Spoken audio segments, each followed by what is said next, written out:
Let's go back. Not all the way back to the scene of the crime, but to one particular moment when I got a phone call. I've been thinking about that call lately because of what it taught me about fixing, helping, and finally knowing when something wasn't mine to solve. And I think that moment of crisis ended up informing how I support people today. So, the request. I should say that this was at a time when my marriage had ended. I wasn't taking calls from my ex-husband anymore. His number was blocked, but he could still leave voicemails. I went from, as I've said before, listening to the voicemails to deleting them without listening to them. But at this stage, I guess I was still listening. My finances were already devastated. I was already in the midst of being wholly accountable for the disaster that had been left for me holding the bag. And my ex wanted to buy a new house with his new partner, as one does. And I got the voicemail. Can you take me off the mortgage? I was shocked. He had been accountable to nothing, and now he wanted to be even further not accountable. But you know what was more shocking than his request was my response to it. Because I immediately thought, how do I fix this? How can I make this happen? Which is crazy, right? I think this comes from a fixer identity that I've had forever. At work, my nickname was the ambulance because I would be sent into failing divisions, failing categories, and revive them financially, put them back in order. I could fix anything. To this day, I am known as a person who I know a guy who knows a guy, and I always found an answer. I could solve any puzzle. Fixing wasn't just what I did. It was part of who I thought I was. Maybe that's why I stayed too long in my marriage. How do you solve a problem like my ex? Well, this is when a strength works against you. Fixing had made me very successful professionally, but another human being isn't a turnaround project. And I realize now that I kept believing enough intelligence, enough effort, persistence, or resources, and I could make my marriage work. I could solve that too. And then I realized another thing.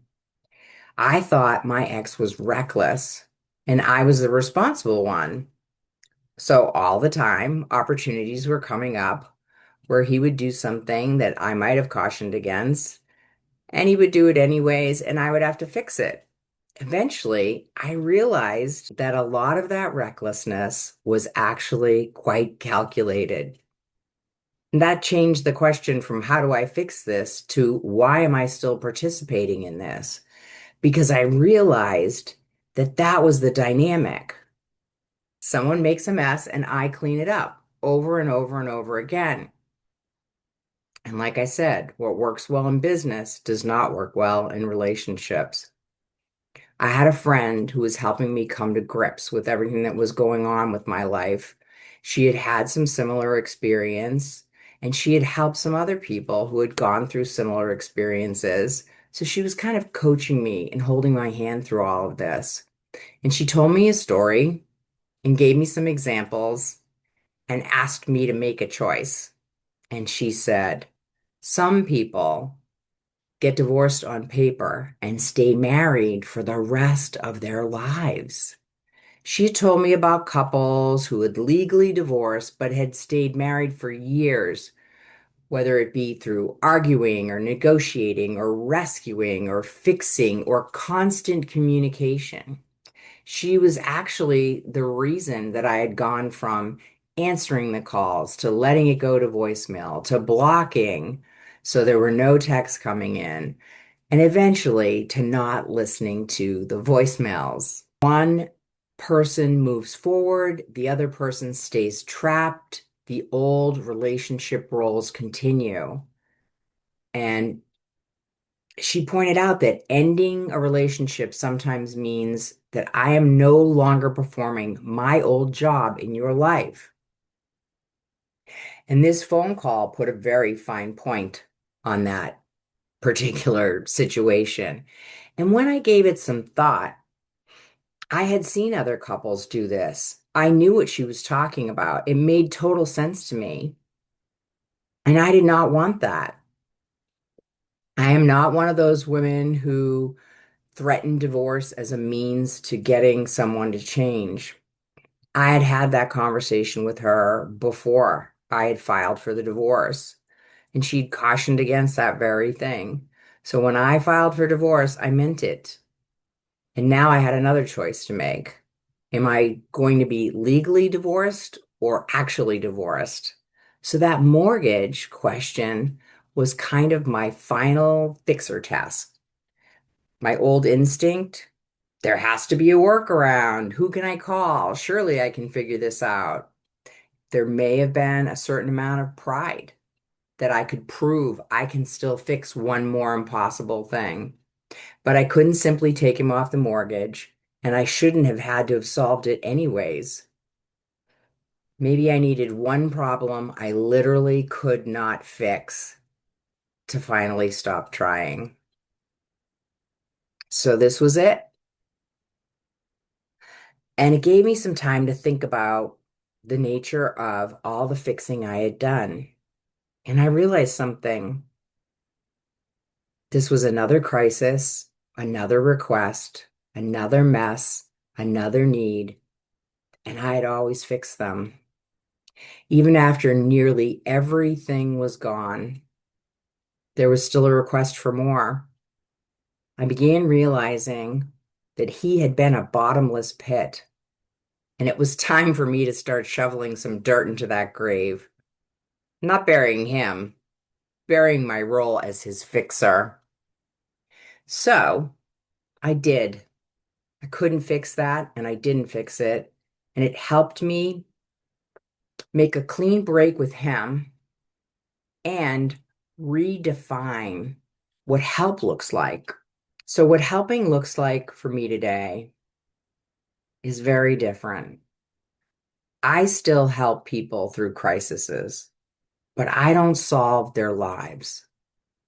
I used to take such pride in always being so good in a crisis.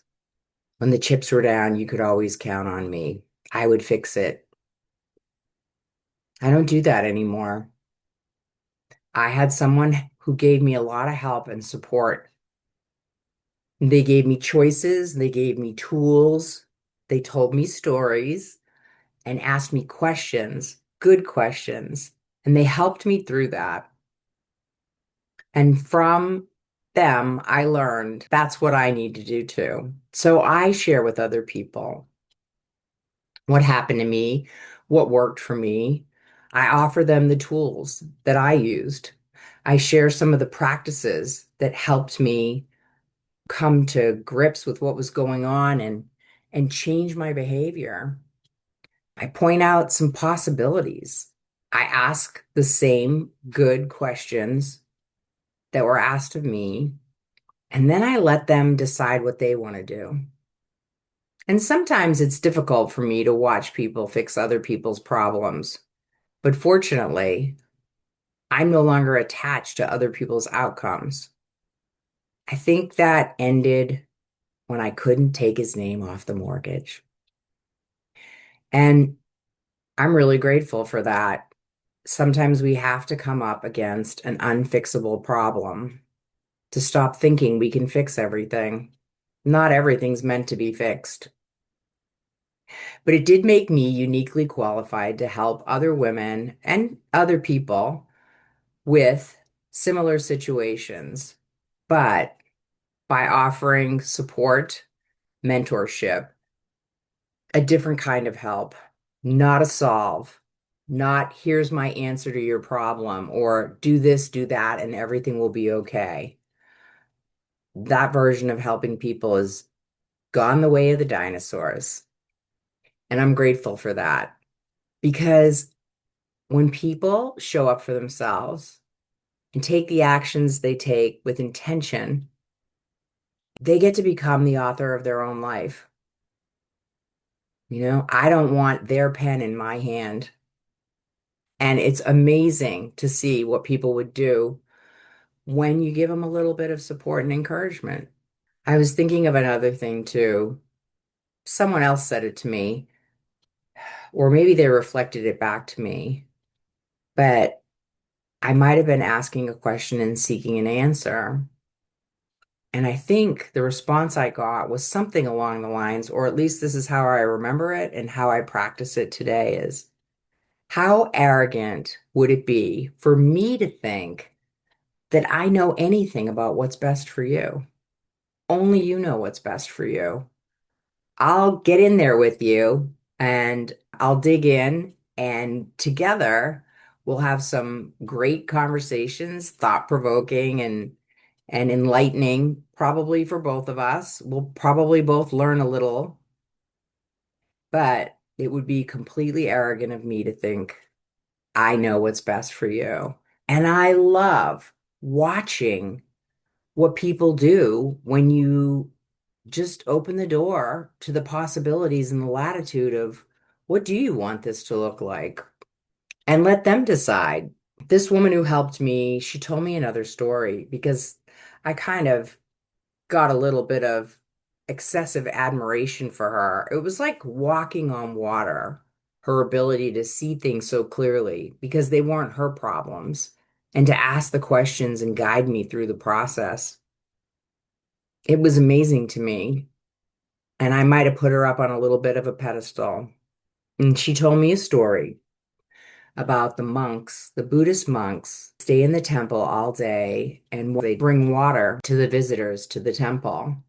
So they bring these cups of water to people, and people lavish praise on them and say, "Oh, this is wonderful. You're amazing. This is everything."